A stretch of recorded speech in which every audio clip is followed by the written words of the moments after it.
Hello and welcome to Light Warrior Radio. I'm your host, Dr. Karen Kan, author of the #1 best-selling book, Sensitivity is Your Superpower: How to Harness Your Gifts, Fulfill Your Purpose, and Create a Life of Joy. And every week I have such a pleasure to interview some amazing guests all around the topic of manifestation, abundance, prosperity, natural healing, and more than that. So today is very special because I have one of my co-stars, if not the star, of the movie The Inside Effects that I co-starred in, Lisa Warner. And she is also the author of The Simplicity of Self-Healing, which recently went through its 10th anniversary revision, which is so exciting. So we're going to talk about that book today and give you some pointers on self-healing. So let me tell you a little bit more about Lisa. Now, believe it or not, we've been known each other for a very, very long time. And in fact, her skating coach was actually my skating coach for most of my skating career, adult skating career, because I started really late and Lisa started really early.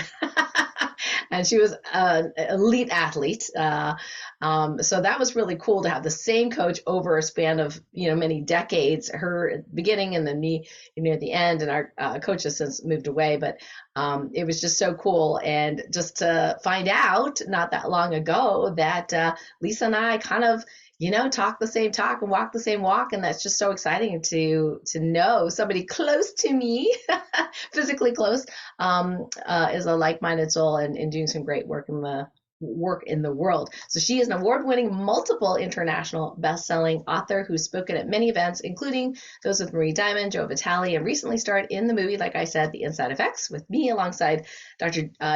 John DeMartini, one of my favorites, Lynn McTaggart, Dr. Bradley Nelson, Roland McCready, Lee Carroll, Monica Mariani, Darius Barazenda, JP Sears, and of course me. So that's super, super exciting. And we're excited to hear about the new version of your book. So welcome, Lisa. Thank you, Karen. It's always such a pleasure to be on with you. I love this. Oh, yeah, me too. Me too. So for those of you that have not met you yet or haven't listened to our previous podcast forever ago, tell us about your story. Like, what's your healing story?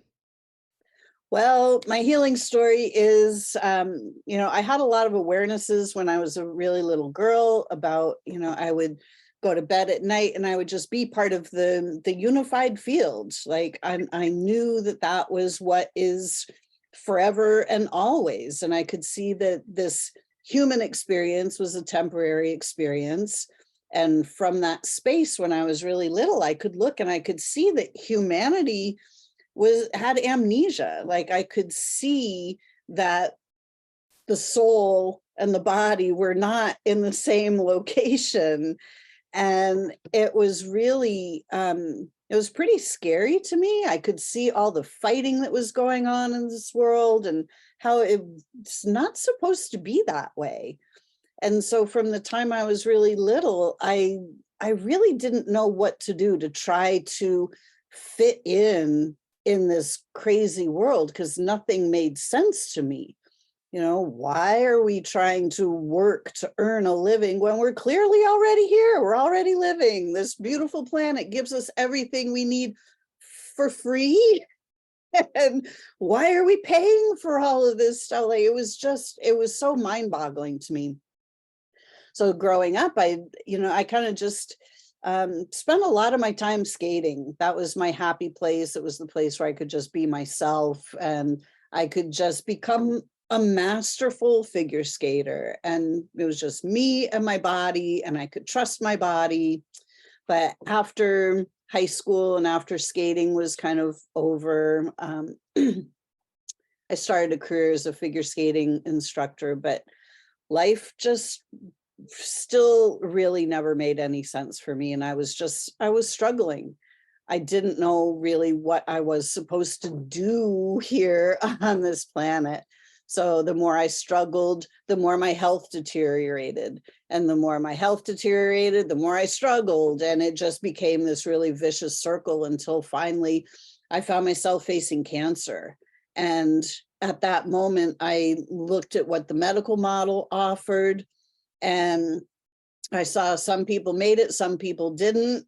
I wasn't really big on those odds. And I realized that what I knew as a 2 and 3-year-old, the space of the unified field of love and peace, like that was my answer, to be able to get back into that state of awareness where I could bring myself back into a state of inner peace. I knew that that was the route for me, for my healing. So that was the approach I took. And I eventually was able to shift my awareness around what was happening in my body, realizing that my body was not being attacked by some disease, that my body was literally responding to my emotional distress. And that as soon as I started clearing the emotional distress, my body started healing itself. And Wow. for free. Yeah, that's such great news for people, and it's great to hear your journey. Although most of us don't remember when we first come into the body of who we really are, you did, and in some ways that was even a harsher contrast because of your knowing versus what you were experiencing, and eventually, all as a child, I mean, you're this little vulnerable, physically vulnerable person. Then it's like, well, if I want to actually be fed and clothed and have a roof over my head, I better conform to some extent, right? To whatever's going on in society. But it's a good thing that you had your awakening, because we get to benefit from some of that wisdom. And your voice in the Inside Effects is a very strong voice. It's a very strong voice. Maybe, some people might not be ready for that, but at the same time, I know my community certainly is ready for that. And I absolutely loved it. I just loved it. I kind of was more like the moderate voice, kind of bridging, medicine and, all the different things, but you were just like, boom, boom. So I absolutely loved it. So tell us about the first book and then the second book. First of all, why did you write a second book? How was it different? And what are some of the pearls in here you'd like to share today? Thanks. So, when I wrote the first version of the book, I had just healed myself. I had learned a whole lot of things, but I was still really struggling as to where I was supposed to fit in on this planet. And so I kept asking, at the time I had stopped teaching figure skating. Figure skating had changed so much. It wasn't fun anymore.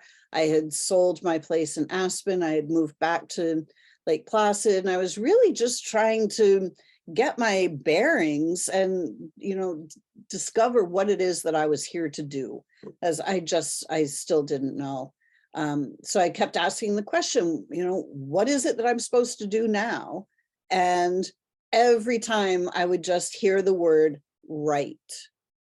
I was like, great, what am I supposed to write? I still couldn't figure it out. So I thought, well, I'll just write a journal, and I'll write down all the bullet points of what I learned while I was healing myself. And it was about 20 pages in, and I thought, oh, great, I'm writing a book.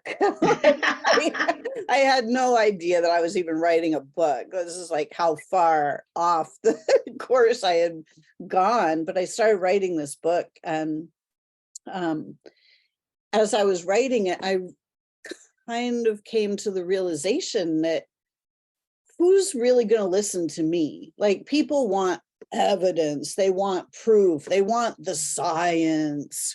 They're not just going to listen to some gal saying, hey, your body can heal itself.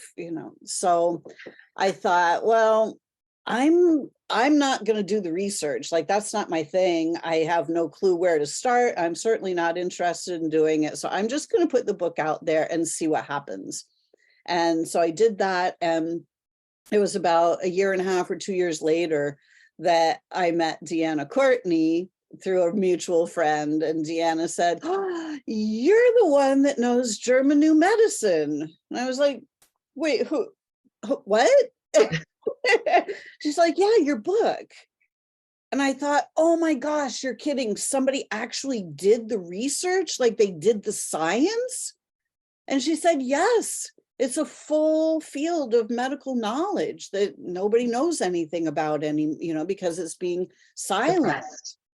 right? So I finally, it was a couple of years after I had published the first version of the book, and I thought, wow, well, at least now, you know, people, I can verify this. If people want to know, well, there is the science out there. So, you know, so that was the first version of the book. And, you know, I had a couple of friends who had added some content to the book. Just, you know, it was just kind of an experiment that we had put out with this book. And so this year I decided that the book needed just a little bit of an upgrade, that, you know, all the information could really stand on its own. It didn't need the other people's information in there, although it was really great. It was time for the book to have just my information, my wisdom in it. So I took out the other people's stuff, and I just put some more, just some more information in the book to kind of help tweak people's consciousness a little bit more, and to see how our consciousness directly affects our reality, whether it's our health, our wealth, our relationships. It's all coming from our consciousness. Yeah, that's a big takeaway from the movie. If anybody, you know, watched the Inside Effects movie, and I noticed in the new book, there's also some practical little mini trainings in there as well. And it might have been the first book, but I don't remember that part. I just remember you coaching me. You know, read the book and I'm like, man, she's a powerful coach, you know. Inspirational. So tell us about some of the other things that you added in or supplemented in the new version. Well, really, in this version, we're really talking about how our thoughts and our emotions combine to create the reality. And we want to start to move our awareness away from what we've been taught, because what we have been taught lack and limitation. We have been taught fear. We have been taught fighting. And these are not things that really serve us in the long run. You know, we live in this warmongering society where you know, if it's something that we don't like or something that we don't understand, just kill it. Just get rid of it. Kill it. Right, get rid of it. Right. Right. It's like, it's not really all that helpful when it comes to our bodies. We don't want to kill off our bodies. We want to start to understand that our bodies are on our side. Our bodies are a part of us, and it is quite pointless to fear ourselves. Fear ourselves. So wow, this book really gets into how to start embracing all aspects of ourselves, including ourselves. I love that. That is great. So we're just going to take a little commercial break here just to say, okay, so here's the new version of the book, everyone. This is so beautiful. I love this cover. And Lisa, maybe you can share your website and, of course, where to get a copy of this awesome book. Sure. So my website is connectingyoutoyou.com, and you can find the book on Amazon. Okay, great. Yeah, very, very convenient. So we're wondering, does the body, or is the body able to heal anything? Because we do see people that heal themselves from, you know, a diagnosis such as cancer, like yourself, like Anita Moorjani in her book Dying to Be Me, and she literally was on death's bed and actually went to the other side and then came back, and then I saw her in person. She is actually alive, people, right? That kind of thing. Or are there things that are just quote unquote too far gone for people to actually heal and get back to health? Yeah, I mean, if you look at Anita and her story, I mean, she was far gone when it comes to her physical health, and literally on death's doorstep. And if she can heal from that, we can heal from anything. Everything is happening within our own consciousness. So it's a direct reflection. You know, whether we can heal or not depends on whether we can shift our consciousness. Can we shift our perspective? Can we open up to the truth that we are angels in human form, that we are creator beings, and we are creating 24/7, whether we're aware of it or not. Can we wake ourselves up to realize the brilliance of our bodies and the power that we have? Yeah. Well, speaking of consciousness, I wanted to ask you this question around, so we have our individual consciousness, right? People are sometimes working very, very diligently and consistently at, healing their emotions, healing past trauma, being aware, going to meditation, that kind of thing. We also have collective consciousness or collective unconscious, depending how, whatever term people use. So how does the collective affect us? Like, for example, if somebody says, well, I'm truly in my heart of hearts, do whatever I'm going to do to believe that I can jump off this building and fly, the collective consciousness says, no, you can't. There's gravity, there's this and that. Like, how do we balance, or how does that even affect us? Like, if there's collective consciousness about cancer is evil, bad, blah, blah, blah, and we're like, wait a second, no, I'm learning new medicine, I'm listening to Lisa, I'm reading her book, right? I'm shifting my perspective. So how do we know that their stuff isn't influencing ours? And then can we influence back? How does that all work? Well, was a really long sentence. Right. I look at this, a little bit differently in that, the collective consciousness is the consciousness of all of the humans on this planet that has been gathered together and then focused in specific directions.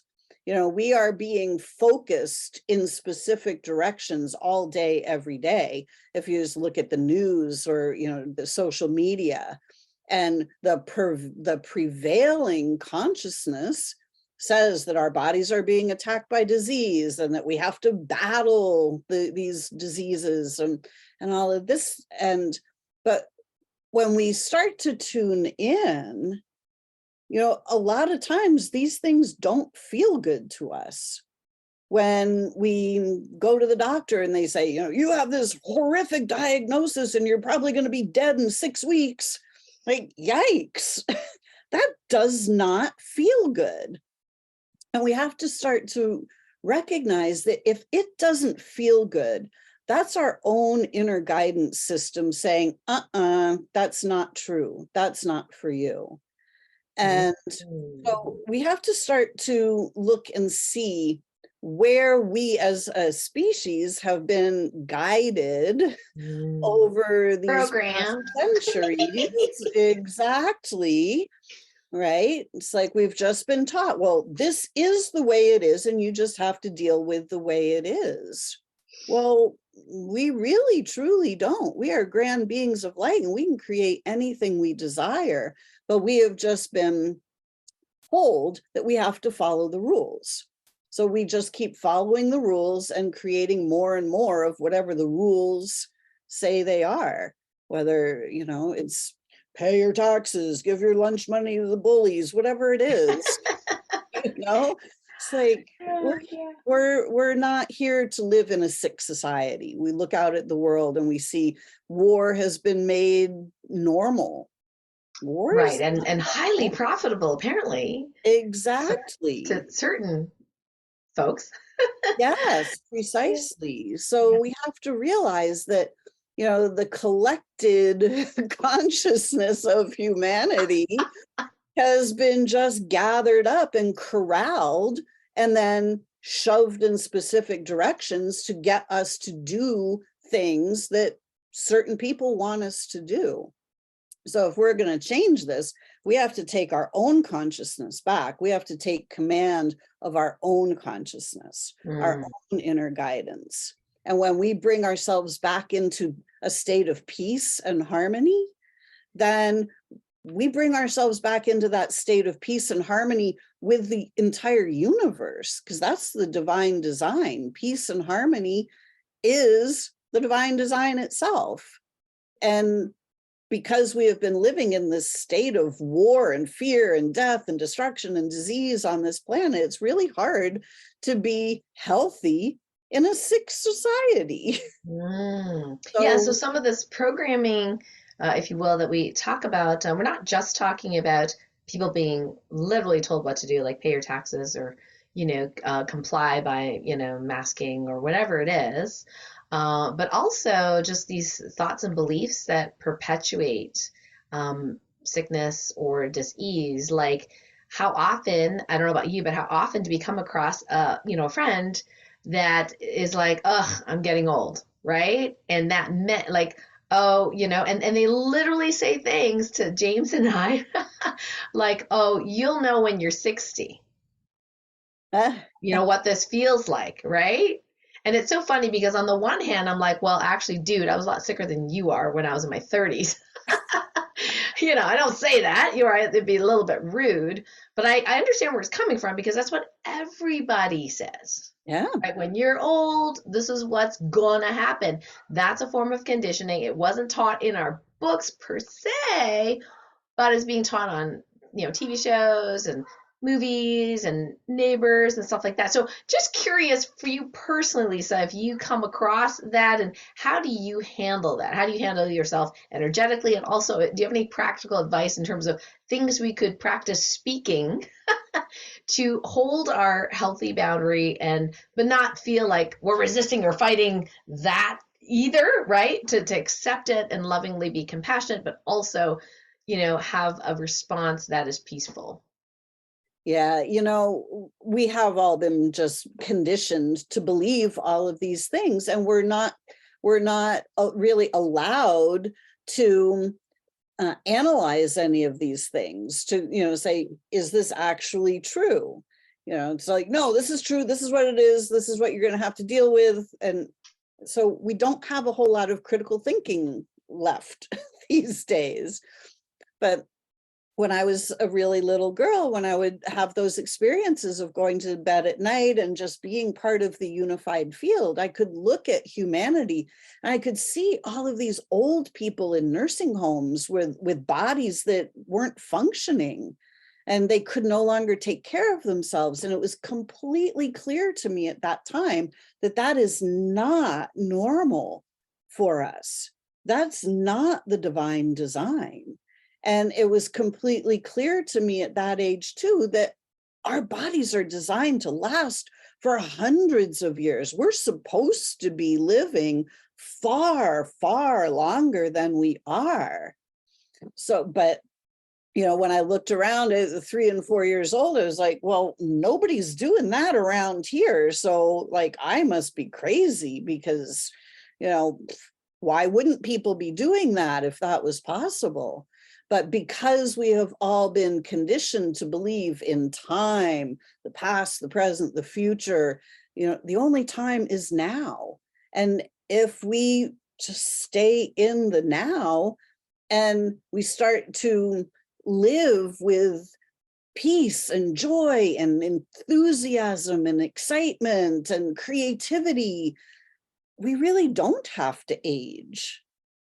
And we're starting to see people who are older now, who are athletes, people who are Ironmen, who are, in their 70s running an Ironman, or ladies in their 90s doing gymnastics. Like, we're starting to see that aging is not what we have been taught it is.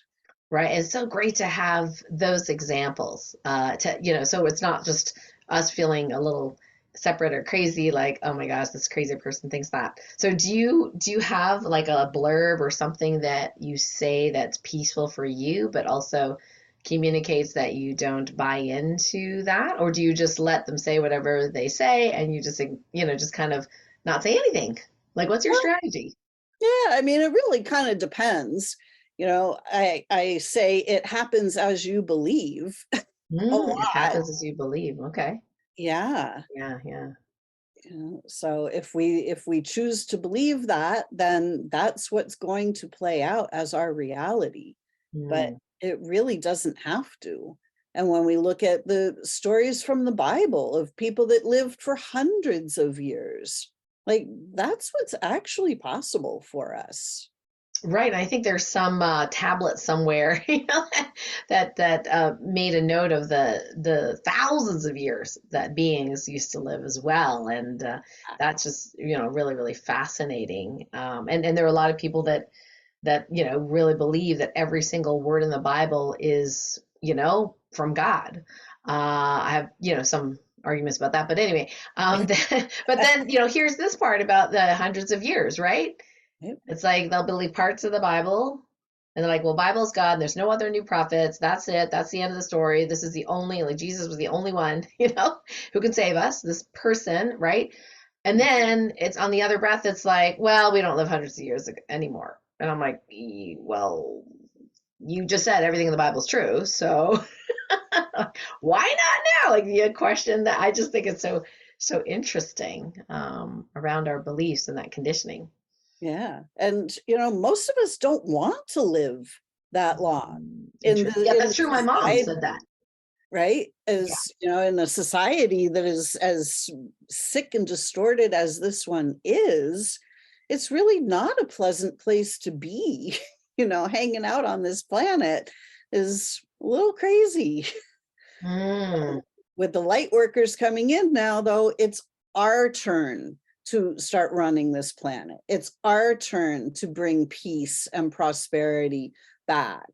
And it's our turn to start healing all of these old patterns that no longer serve us, that simply served to create an invisible prison for humanity. Well, tell us about your vision of heaven on earth.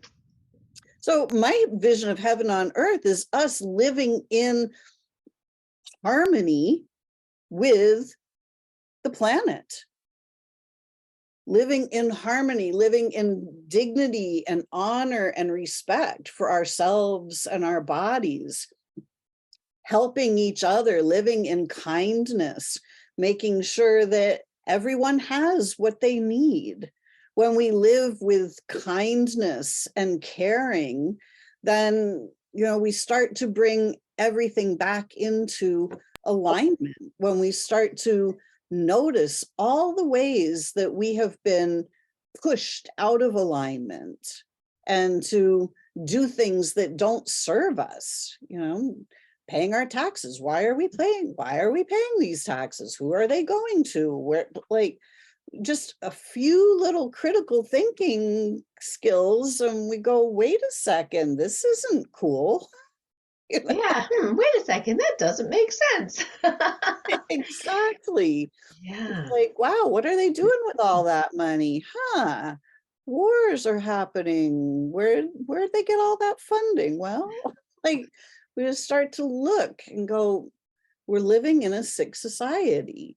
So when we bring everything back into peace and harmony and start to recognize the beauty and the brilliance that's available here, we start turning our light back on, we start shining our light, and we stop allowing the bullies to coerce us into doing things that are not good for us. Well, and I wonder, given the whole, unity consciousness, that how is it that we co-created or manifested the so-called bullies for our own evolution? Like, does there have to be a yang to our yin or yin to our yang or whatever you look at it? So how do you, what's your take on that? Well, I mean, there in all of creation, there's dark and light. Like, where we have light during the day, and then the sun goes down, it gets dark at night, and both serve a great purpose, right? Like, this is the shadow and the sunlight. This is normal and natural. But in this part of the universe, the darkness has taken on an awful lot of power. It has gotten really, really dense and really, really distorted. And so now is the time. The earth has been living in this state of darkness for a really long time. And this is the time foretold where the light returns to the planet. And here we are as the light workers, bringing our light onto the planet to start illuminating kind of the craziness that's been going on and saying, hey, we don't have to live this way anymore. There's something completely different that's possible. Yeah, that's neat. Now, you mentioned earlier about us being non-physical beings of light, and a lot of people resonate, with that term. At the same time, in our current reality, I would love to go, if I have a pain or something like that, just go like this and go, okay, I'm done, right? However, it's not that fast. Not So always. tell That's us about true. that speed thing, because there's a part of me that just knows it can be that fast, right? And then the ego goes, but it's not. So yeah, so give us some wisdom around that thing, because our bodies, respecting and loving our bodies, and you talk, Keith Leon, the filmmaker, this huge shift in him when you were sharing with him just to feel the pain, like just to be there with it compassionately, right? And that really helped resolve it, not being attached to the resolution of the pain, but just being with it. So there's this thing about, well, we're being with it, but yet we still desire to change it. And how come it's so slow? Relatively speaking, if we were to be judgmental about speed. Yeah, density, these physical bodies have fallen into density. They were really never designed to be so dense. Oh, okay. So the physical body, to try to heal the physical body, it takes some time because the density is hard to change. But when we start to recognize that our bodies, that pain, whatever the pain is in our body, it's serving a purpose. It's there for a reason. And we have simply been taught to fear the pain.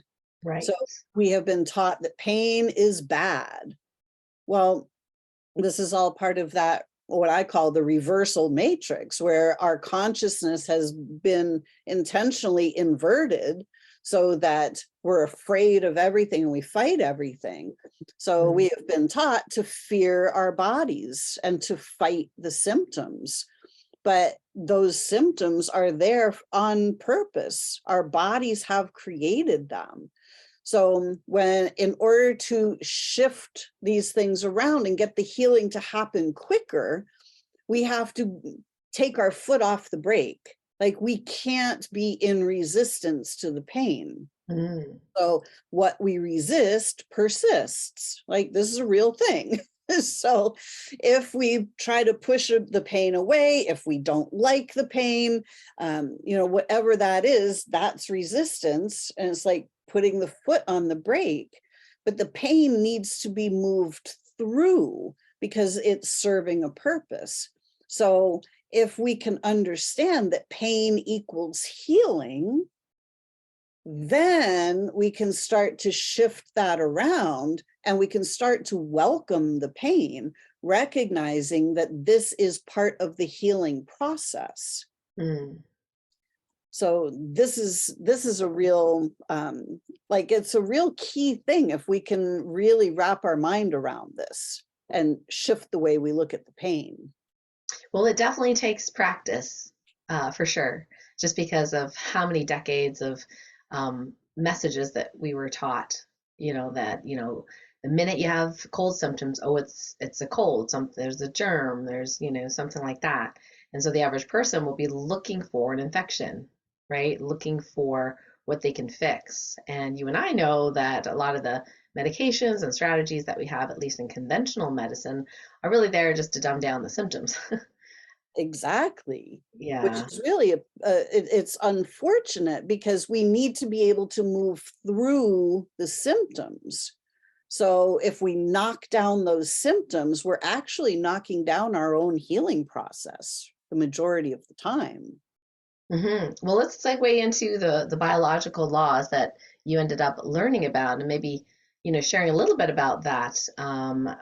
What are those, and how do they help us reperceive our journey as a healing journey, not something to fight against? Yeah, the universe works in very specific ways. We've simply never been taught how the universe works. When I went to school, it's the only thing I ever wanted to know. It's like, how does the universe work? Because if we know how the universe works, we can just work with it rather than against it.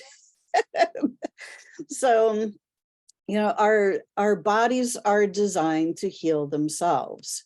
So when I was on my own healing journey, every day I would sit in the stillness and I would ask, what do I need to know about this in order for it to change?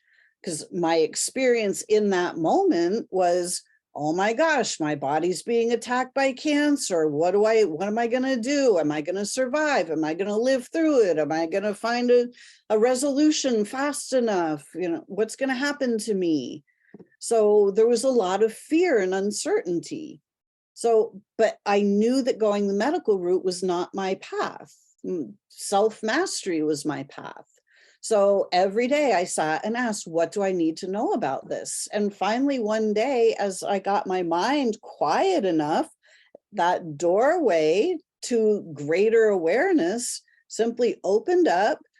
The answer came in, and it was plain as day. Hey, Lisa, your body is not being attacked by some disease, and neither is anybody else's. Your body is responding to your emotional stress. And I knew in that moment that that was absolute truth. And so after that, I didn't learn about the biological laws until later on, but I knew beyond the shadow of a doubt that that was truth, that my body was responding to my emotions. So when I learned about German new medicine, I realized, oh my gosh, here's this man, a German doctor, gets a phone call in the middle of the night that his son has been shot and wounded. 3 months later, the son dies.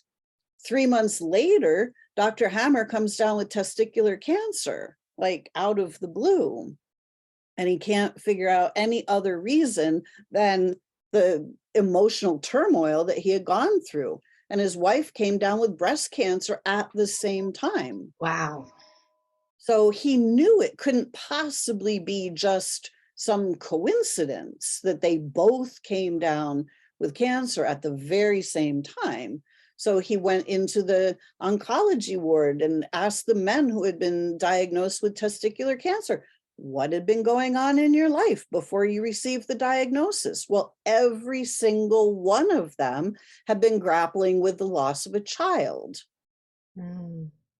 That's not a coincidence.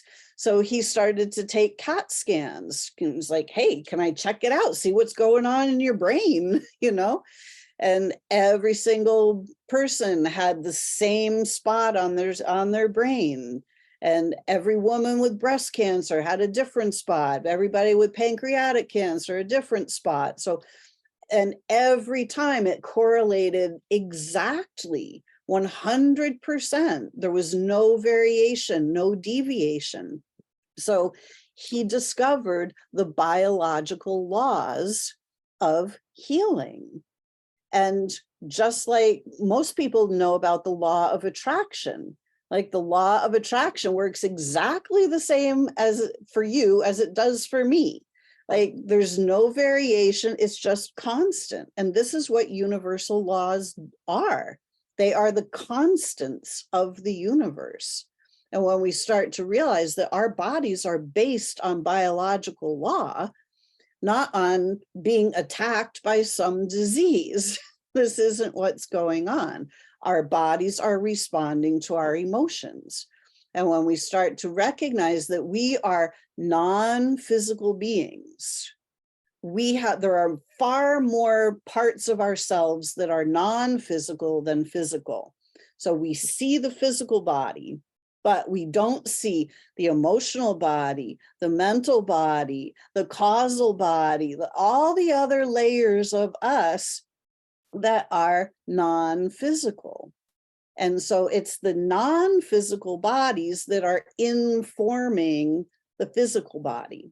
So the physical body is following the mental and emotional bodies.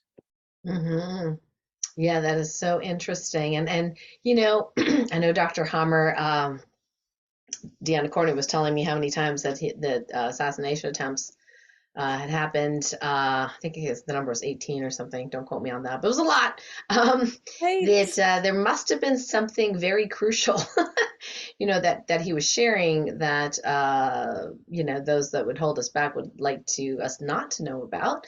And really, it is that the body is healing itself. We're not being attacked. And what's really strange is that because he was an oncologist, I believe, right? I think that most of our oncologists and medical doctors do take CAT scans of the brain with people with cancer, but none of these rings or things were ever described in radiology, at least that I remember. It's like they either are very subtle or they're just not seen or not noted to be abnormal. So I think that's very strange, that there was such a consistent pattern, but yet none of the conventional medicine people mentioned it. Well, exactly. But we're trained to focus in specific directions. And what we're trained to focus on is what we see. Right. And if we are only focused on specific things, we will not see the other things that we're not focused on.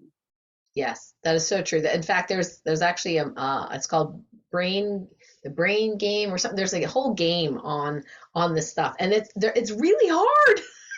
Like they're trying to trick you, right, with these like patterns and these cards and everything like that. And I'm like, this is not easy, And then once you see the answer, and you're like, oh, it was there all along. Like there's one where they're like, what's wrong with this picture? And you're looking at these faces upside down, and you're like, I don't know.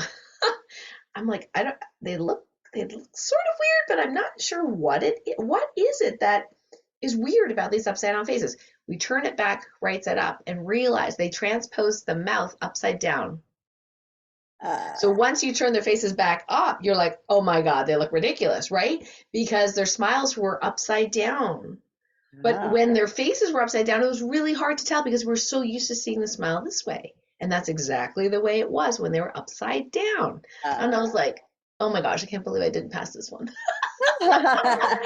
So we can actually train our brains to see what we are not trained to see.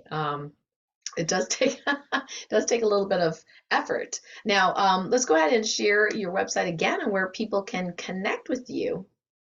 My website is connectingyoutoyou.com. I also have a YouTube channel, so you can find me on YouTube, and yeah. And also a Facebook group, right? What's the name of your Facebook group? My Facebook group is called Soul Sourced Healing. Okay, fantastic. And I think every Sunday you have a special program to benefit the people in your group. Tell us a little bit about that. Yeah, every Sunday I have what I call Solution Sunday, because the soul is the solution. Starting to recognize that we are grand beings of light. We are creators. We can create anything we desire.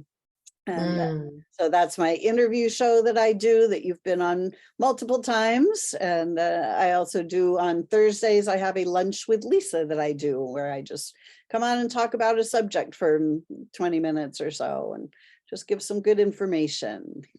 Oh, that's great. That's fantastic. So connectingyoutoyou.com is the website where you can connect with Lisa. And definitely, if you have not watched the Inside Effects movie, we encourage everyone to watch that movie. Lisa is fantastic in the movie, and also get a copy of her amazing book, the 10th anniversary version of it, called The Simplicity of Self-Healing. Just some really great stuff in there. Very encouraging, very inspiring. And if you don't feel jazzed up reading Lisa stuff, I don't know what you're going to feel jazzed up reading.